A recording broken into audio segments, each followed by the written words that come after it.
दोस्तों, आज हम एक्सप्लेन करने जा रहे हैं 2017 में नेटफ्लिक्स पर रिलीज़ हुई मूवी द बेबी सिटर को। 6.3 आउट ऑफ 10 IMDb रेटिंग है इसकी। 72% fresh on Rotten tomato and 86% Google user ने इसको लाइक किया है। ये हॉरर कॉमेडी जॉनर की मूवी है। कहानी की शुरुआत में हम देखते हैं एक बच्चे को जिसका नाम कोल होता है। कोल काफ़ी सीधा और इनोसेंट सा लड़का रहता है। उसके स्कूल के फ्रेंड उसको बुली करते थे, उसको तंग करते थे। उसमें से एक फ्रेंड का नाम था जेरेमी। जेरेमी उसका नेबर भी होता है और वो उसको स्कूल में परेशान करता था और उसको उसके घर में रात में अंडे फेंका करता था। तभी एक सीन में हम देखते हैं कि जेरेमी कोल को बुली कर रहा होता है और तंग कर रहा होता है। तभी एक हॉट सी बेबी सिटर की एंट्री होती है जो कि कोल की बेबी सिटर थी और उसका नाम था बी। कोल अपनी फ्रेंड मेलनी से अपनी बातें शेयर करता था जो कि शायद उसकी एक लौती फ्रेंड थी। मेलनी उस कोल को समझाती है कि तुम्हारी बेबी सिटर जो कि बहुत हॉट है तुम्हें रात में सुलाने के बाद सेक्स करती होगी। कोल इस बात से इनकार करता है पर मेलनी की जोर देने पर वो मान जाता है और वो कोल के मदर और फादर अपने रिलेशनशिप को ठीक करने के लिए वीकेंड हॉलीडे पे जाते हैं और बी को कोल की ध्यान रखने के लिए उसके घर पे बुलाते हैं।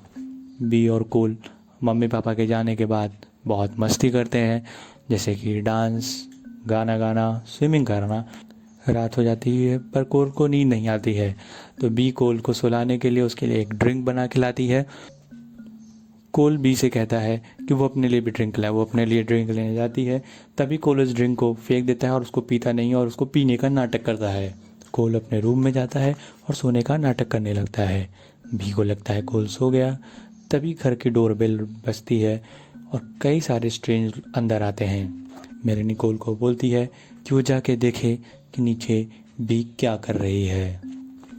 तभी कोल 5 अननोन फेसेस को देखता है जो कि बी के साथ ग्रुप में ट्रूथ एंड डेयर खेल रहे थे। उन कैरेक्टर का नाम होता है मैक्स, एलिसन, सैमुअल, सोनिया और जॉनी।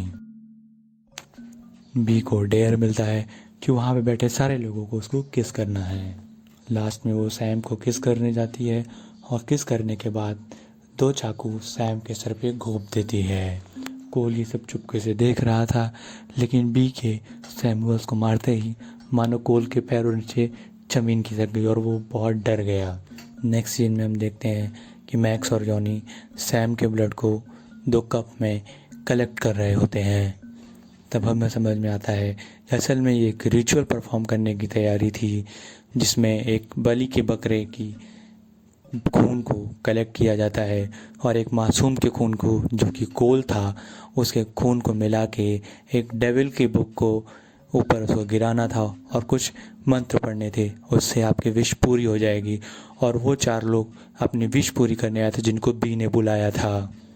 बी सोनिया को बोलती है कि सिरिंज लेकर आओ और वो अब कोल का मासूम खून लेंगे। कोल ये सुनता है और बहुत डर जाता है और चुपके से अपने रूम में जाता है और 911 पे कॉल करके पुलिस की हेल्प लेना की कोशिश करता है। कोल अपने भागने की कोशिश भी करता है लेकिन वो भागता उससे पहले ही बी और उसके फ्रेंड आ जाते हैं। सोनिया कोल के ब्लड को ले लेती है और वो सब उस रूम से चले जाते हैं। लेकिन जब बी जा रही होती है तो उसकी नज़र ओपन विंडो पे पड़ती है जिसको कोल ने खोला था भागने के लिए।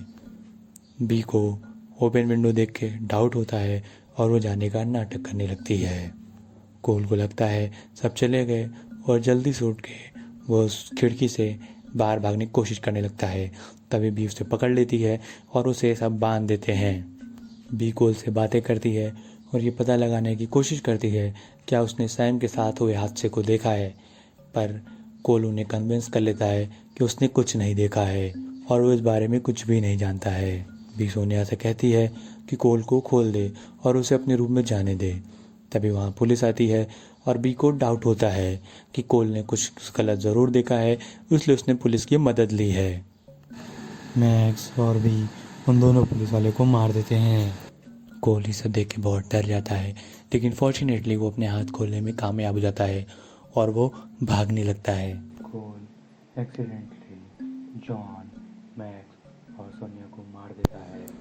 कोल को भागता देख और गोलियों की आवाज़ सुन के मेलेनी अपना दरवाज़ा खोलती है और कोल को अपने घर के अंदर ले लेती है। कोल मेलेनी से बोलता है कि वो उसे खतरे में नहीं डाल सकता। ये कह के वो मेलेनी घर से वापस अपने घर भाग जाता है और बी को चैलेंज करता है कि उसे मार के दिखाए। जब कोल अपने घर में वापस जाता है तो उसे बी तो नहीं दिखती, लेकिन वहाँ पड़ी घायल एलिसन मिलती है जो कोल पे अटैक करती है। एलिसन कोल को चाकू से मारने ही वाली होती है, तभी बी पीछे से आके एलिसन के सर पे गोली मार के एलिसन को मार डालती है। बी और कोल में बहस ही हो रही होती है, तभी कोल उस डेविल बुक को अपने हाथ में ले लेता है और बी को उस बुक को जलाने की धमकी देता है। वो बी से पूछता है कि तुम क्या करने वाली थी मेरे साथ, और जो तुमने मेरे साथ किया है क्या इसके पहले भी कई बच्चों के साथ किया है और तुम ऐसा ही करती आ रही हो। बी कोल को समझाती है कि ये उसकी डील है डेविल से। पहले वो डेरी सेमी से बच्ची थी और अब वो कॉन्फिडेंट है। वो ऐसा कई बार कर चुकी है और अलग अलग शहरों में अलग अलग बच्चों के साथ ऐसा करती है। बी कोल को कन्विंस करने की कोशिश करती है कि वो बुक उसे वापस कर दे और सब कुछ भूल जाए, लेकिन कोल अलग ही मूड में होता है और वो बी की बातों को इनकार कर देता है और बी के डेविल बुक को आग लगा देता है। बी अपने डेविल बुक के पीछे पागलों की तरह भागती है और उसे बुझाने की कोशिश करने लगती है।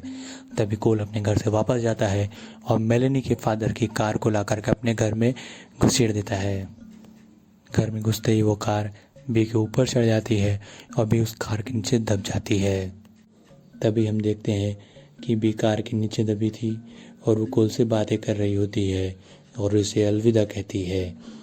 कोल भी उसे अलविदा कहता है और अलविदा कह के अपने घर से बाहर चला आता है। नेक्स्ट सीन में हम देखते हैं कि पुलिस आ चुकी थी और कोल के मम्मी पापा भी आ चुके थे और यहीं पे कहानी ख़त्म होती है।